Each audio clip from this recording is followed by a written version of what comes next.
John in Frederick, Maryland. Great to have you. Hello, sir. Hi, Rush. I'd like to take your recharacterization of the continuing resolution one step further. And what we need to do is stop referring to that as the delay in the individual mandate and start referring to it as the 1-year delay in the individual tax penalty. Most people don't know what the individual mandate is yet, but they understand more what an individual tax penalty is, and that's what's really being delayed. Well, I understand that we're always looking for ways to communicate the truth to people, what's really about to happen to them. And you've got a good idea, but who's going to do it? The House should be doing that because the Affordable Care Act is nothing but a tax, according to the Supreme Court, and they should just be talking about this as stopping the individual tax penalty, especially because individuals will now have to buy their own insurance since their employers who had to provide it will not necessarily be providing it because the employers have a 1-year delay on having to provide it. So it's fundamentally unfair to require individuals to pay the penalty that would have otherwise gone to their employers had they not gotten the delay. Well, you have a point about one thing. I think the Republicans do make the mistake, and a lot of people that live and work in this whole political arena, they talk about things with the assumption that people know what it is they're talking about. Individual mandate is an example. It's pretty self-explanatory, but out of context, the low-information crowd may not even know what it is, nor care. So your idea is don't call it the individual mandate, call it the individual tax. The individual tax penalty is being delayed 1 year. Yes, exactly. Right. Well, if any of them are listening, they might have heard it. Maybe they'll do it. Okay, great. All right. Great to talk with you, Russ. Thank you, John. I appreciate it. Dean in Powell, Michigan. Great to have you. Hi. Hi. Yeah. If this thing was started around, the Democrats would be parading an endless stream of people that have been hurt by it. Why don't we do that? Why don't the Republicans put out there people that have lost their house, have lost their health insurance? I've been listening to talk radio for years, and on other radio talk shows, I hear people calling in. One guy called in Friday who said that his insurance company called him up. He had been paying $300 for a policy that covered him the way he wanted. They informed him that it was going to be over $900 to keep his policy because of Obamacare. Another guy called in, said he lost his job because his company was downsizing, so they weren't affected by Obamacare. He was 2 months from losing his house at that point. At this point, he's probably already lost his house. Put a face on it. Show what Obamacare's done to people in companies that have been proactive in getting ready for this, and show that this is going to happen to the rest of the country. You know, the Democrats make a habit of doing that. It is part and parlance of their policy. They constantly have this endless parade of victims of Republican policy, that they're always anytime the budget's cut, they propose to be cut, they bring up all of these people that are going to lose everything if it happens. The Republicans don't. We can sit here all day, and we do, and give advice what the Republicans should do and things that they could do. I don't think that they haven't thought of this. I'm sure that some of them have. I can't explain to you why they don't.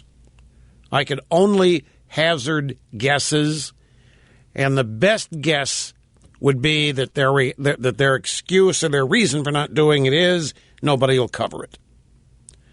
And I'm telling you, you don't laugh. That is what a good majority of them believe about any strategy that they might conceive, that it'll occur in a vacuum, that the media won't cover it, and nobody will ever see it, and so there's no point. I can't tell you the number of times I've heard that excuse. Same thing with presenting alternative ideas. Oh, nobody's going to cover it. They're going to give us a fair shake on it and so forth. There's a there's a built-in, beaten-down characteristic that right now defines the Republican Party. They don't, whatever they do, they don't think anybody's ever going to hear about it, honestly. They have an endless parade of victims up there. What they're afraid of is that the media will mock it, make fun of it, and try to, say that the people were paid to say what they said. They'll delegitimize it somehow. And some of them say, why should we just do everything the Democrats do and so forth? We need to come up with different ways. But we just have to wait and see how this plays out. Now, folks, correct me if I'm wrong on something here.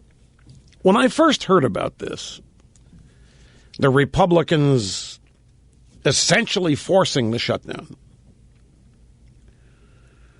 the first thought I had was, well, some people are going to be happy now. The Republicans are at least standing up. They're not just bending over and letting it happen. And I haven't heard that. Despite the Republicans doing this, people are still mad at them, still ticked, still critical, not doing enough.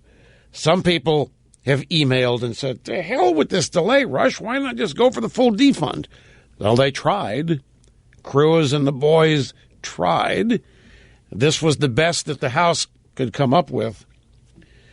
But they're even activists on our side. I hear from everybody, folks. More than I care to.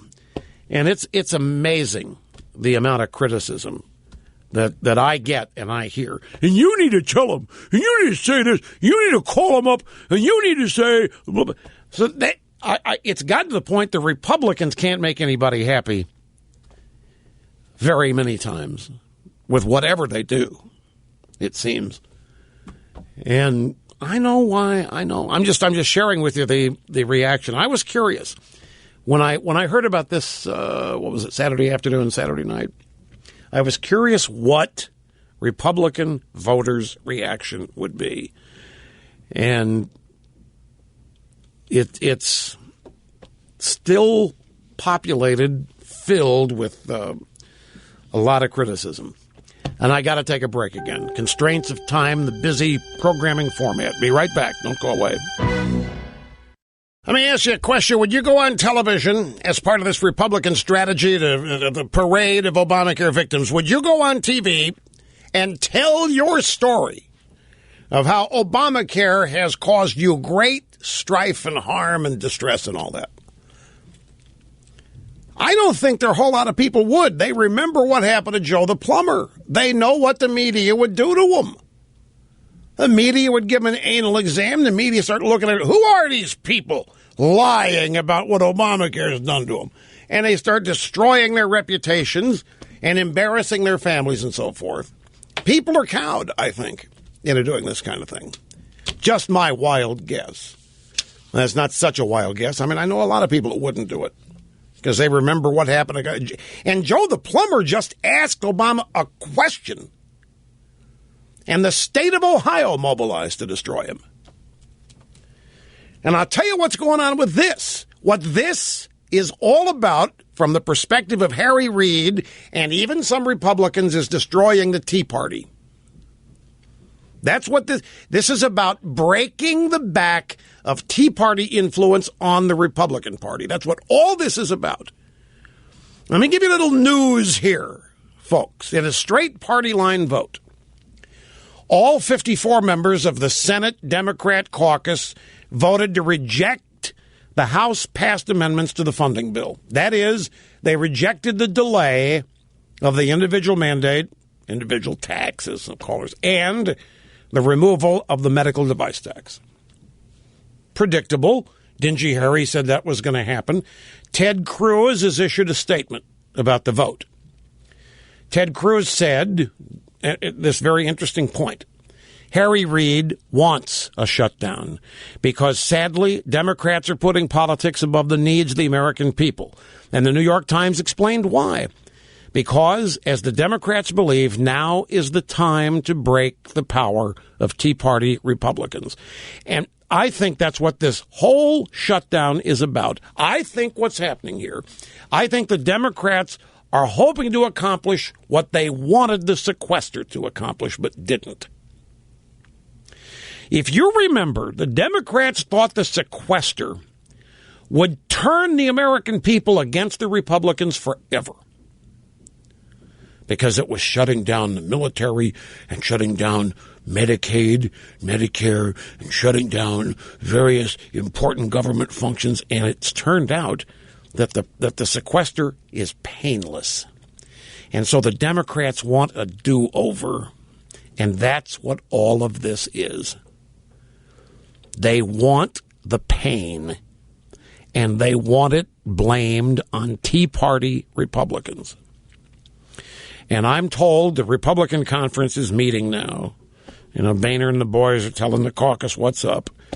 And a number of different Republicans have their turn at the microphone. Peter King has just been trashing Ted Cruz in the Republican conference. So there is an effort ongoing to break the back of Tea Party Republican influence on the Republican Party, which they can't do. I mean, they might.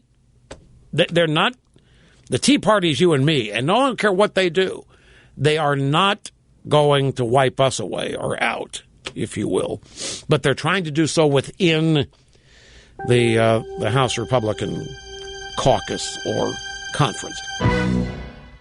I'll tell you, if the GOP tries to break the Tea Party, they're only going to end up breaking themselves. And that appears to be what they really want to do. By the way, Jay Carney, here's a big shock. White House press secretary just said that seniors, women, and children hardest hit by government shutdown. Yep, just left out minorities. And it's the only thing he left out. Okay, folks, we're off and running. New week of broadcast excellence. You sit tight. Back we will be in 21 hours. We'll look forward to it. Thank you.